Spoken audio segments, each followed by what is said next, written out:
Hello, my young second form friends. I hope you're all well and that you're not going crazy, stuck up inside. I'm doing pretty well. Just woke up, just giving myself a little coffee. I imagine that some of you are quite frustrated with not being able to see each other and not being able to hang out. So I'm sorry about that, and I hope you're doing your work and looking after your families and trying to make the best of what is a bad situation. I'm sorry that I've neglected you all recently. Ever since school finished, there's been so much drama, essentially, around 5th and 6th form PTRs that I've just been really focusing on making sure that they're all okay and ready for those exams. So I'm sorry that I haven't made a video for you all yet, but here's your first video. The plans for the next few weeks is to get you through the grammar in chapters 7 and 8. There's not a whole lot of new stuff in chapter 7 at all. So that's all fairly self-explanatory, I think. We've already done part of it. We already did all of the if sinner. So that's the conditionals. You remember those? 0, 1st, 2nd conditional. So you've already been tested on those. And then chapter 7 just has some conjunctions and asking questions in the past simple, which I think you all already know how to do.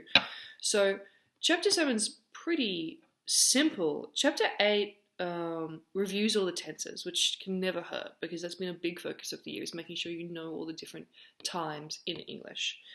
And then they also have some new future tense stuff, as well as a little bit of information about the passive form, leidende form. So in the next week or two, I'm going to make you a video just talking through some of those things in chapter 8, just to make sure you get it. As well as I always want you to be looking at Moodle. I've already got a lot of videos on Moodle for you explaining these things in Dutch. I know you don't necessarily love those videos or the way that they're presented, but they're really, really helpful to explain these things to you, especially since I'm not seeing you twice a week to go through it with you in person. Beyond grammar, I've asked you to read a novel. Now, normally you could borrow that novel from the library, but unfortunately at the moment libraries are closed. So I don't like doing this, but I would advise you to buy it, whichever book you choose.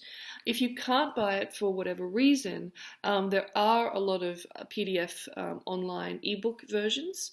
For example, you can quite easily find a PDF of the first Harry Potter book, second Harry Potter book in English. So if for whatever reason you're not wanting to buy a physical copy of the book, you can download it and read it online. But of course, it takes a little getting used to reading things on a screen, especially if you don't have an iPad or an ebook reader. So just beware that it's going to be a different experience reading a PDF copy. So I'd like you to choose a book. It can be pretty much anything as long as it challenges you. So I was thinking, now that you're kind of towards the end of second form, anything by like John Green. So he did all those, what's it called? He does a lot of really nice youth fiction. I can't remember. I can't believe I can't remember what his book is called, his famous one. Now I have to Google it in front of you. The Fault in Our Stars. He wrote The Fault in Our Stars, which was that really nice movie it was made from. And he's written a number of books. And I'm thinking that you're starting to get to the point where you guys should be at that level. So, or some of the later Harry Potter books. So I want you to choose Wonder. Wonder is this lovely novel that you could read. So you're getting to the point where you should be starting to make sure you're reading some more advanced stuff. I don't mind what book you choose as long as you make sure that it challenges you. So don't choose any like Roald Dahl. I love Roald Dahl. But the Twits, as you know, is no longer at your level. So if you choose something like that, I'm going to not be too impressed. I want you to choose something that's actually going to challenge you. Now, what I want you to do with this book, I want you to keep reading it over the next few weeks, because I'm going to ask you to do a book review for me. It will either be submitted online or we'll do it in class. We just don't know when we're going to be back and seeing each other. But I think we're probably not going to see each other before May the 6th at the earliest. So I think I'm going to ask you to submit it online. So in the next sort of 2 or 3 weeks. So that means you really need to be starting to read that book and getting on top of that task. So you've already had 2 weeks. No, 3 weeks notice about finding a book. So you should be on top of that by now and reading it. If you're not, there will be some assessment. I think I'm just going to make a little SO just to help some of you lift your grades from the grammar exam.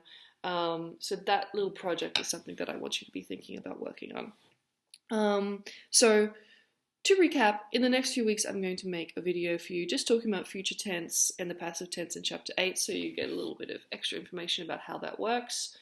And make sure you've chosen that book, and while you're reading it, be thinking about what your opinion is, how you feel about it, be talking about it with your family.